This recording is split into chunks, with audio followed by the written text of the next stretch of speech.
आप सभी को प्रणाम।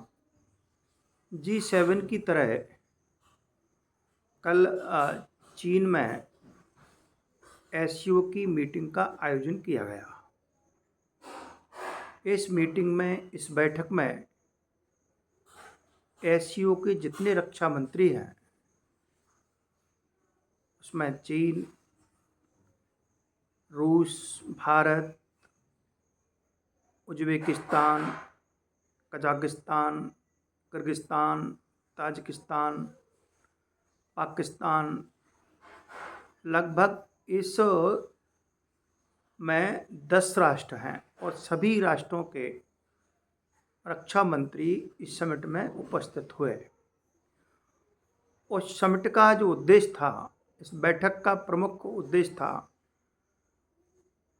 सभी जगह बढ़ती आतंकवादी घटनाओं और आतंकवादियों का प्रभाव, किस देश में, किस क्षेत्र में आतंकवादी गतिविधियां बढ़ रही हैं, उसको लेकर के अहम बैठक एससीओ की होती है। 2001 में ये संगठन अस्तित्व में आया और इन राष्ट्रों ने, रूस, चीन और उज़्बेकिस्तान, कजाकिस्तान, ताजिकिस्तान, किर्गिस्तान आदि राष्ट्रों ने मिलकर के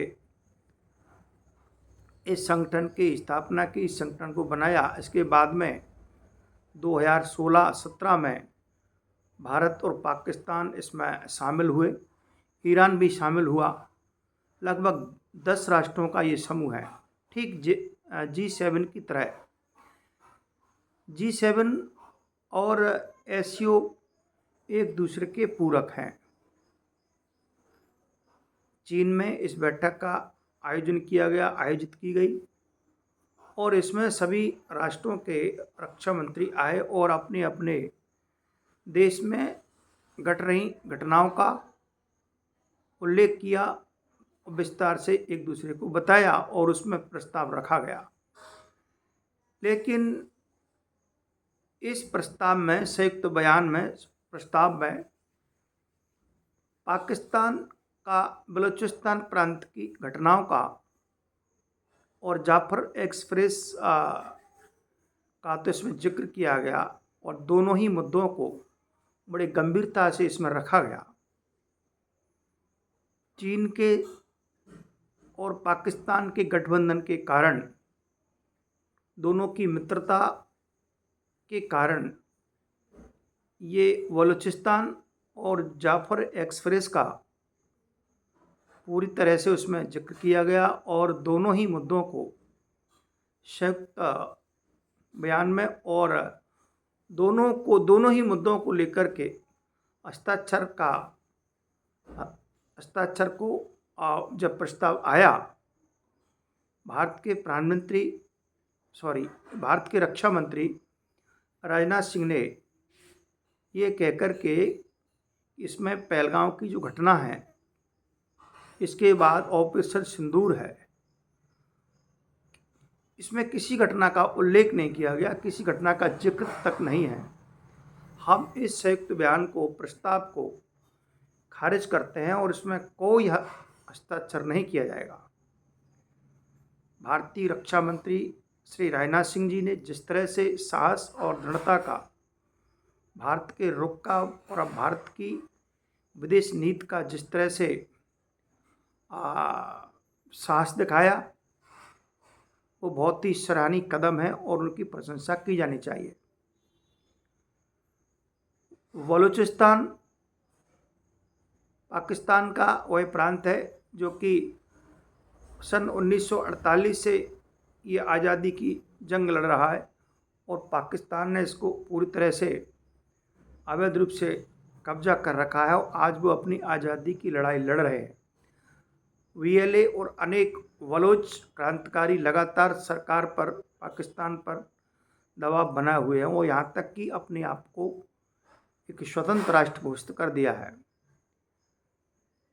भारत के रक्षा मंत्री ने साफ शब्दों में समिट में कहा, उस प्रस्ताव पर कहा, इसमें भारत पर जो आक्रमण हुआ, जो जो हमारे जो पहलगांव में हिंदुओं को मारा गया, पर्यटकों को मारा गया, पहलगांव की जो घटना को लेकर के किसी प्रकार का इसमें उल्लेख नहीं है।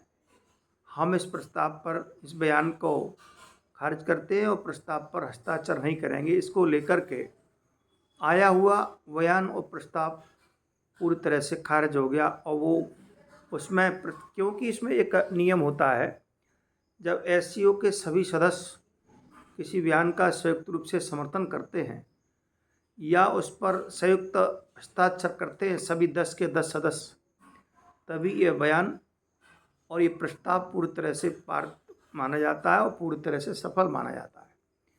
लेकिन भारत के रक्षा मंत्री ने उस बयान का न तो समर्थन किया और जब प्रस्ताव आया तो न उस पर हस्ताक्षर किए।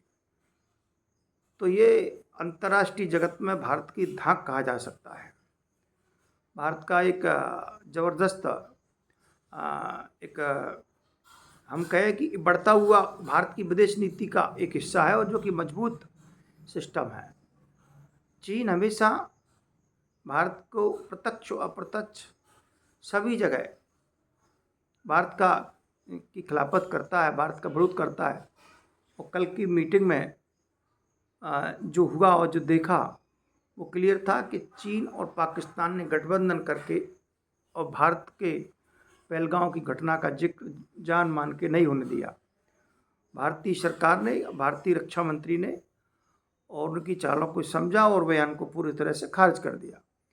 इधर बलोच इतने प्रसन्न और खुश हैं, उन्होंने भारत को इस रुख का ज़बरदस्त स्वागत किया है। और भारत का और भारतीय रक्षा मंत्री का एससीओ में बयान नहीं करने पर, बयान का समर्थन नहीं करने पर और हस्ताक्षर नहीं करने पर बलोच नेताओं ने, वहाँ के आम जनता ने भारत सरकार का और रक्षा मंत्री का स्वागत किया और भारत को धन्यवाद किया, भारत का एहसान माना है। लेकिन वहीं पाकिस्तान को बहुत बड़ा झटका लगा है और पाकिस्तान वहाँ से पूरी तरह से बेइज्जत होकर लौटा है। और एससीओ की बैठक में कोई भी प्रस्ताव जब भविष्य में आएगा तो सबसे पहले उस पर चर्चा और उसमें विचार विमर्श के बाद आएगा, तब उसका साझा बयान आएगा और फिर उसमें साझा हस्ताक्षर भी होंगे। तो भारत की सरकार का, भारत की रक्षा मंत्री का और कल का जो कदम है और कल का जो उनका फैसला है बहुत ही सराहनीय है और इस कदम की भारत को और अंतर्राष्ट्रीय जगत में उसकी बहुत प्रशंसा हो रही है। आज के विषय में इतना ही। कल किसी विषय को लेकर के फिर आपके सामने आऊँगा। तब तक के लिए आप सभी को प्रणाम। जय हिंद।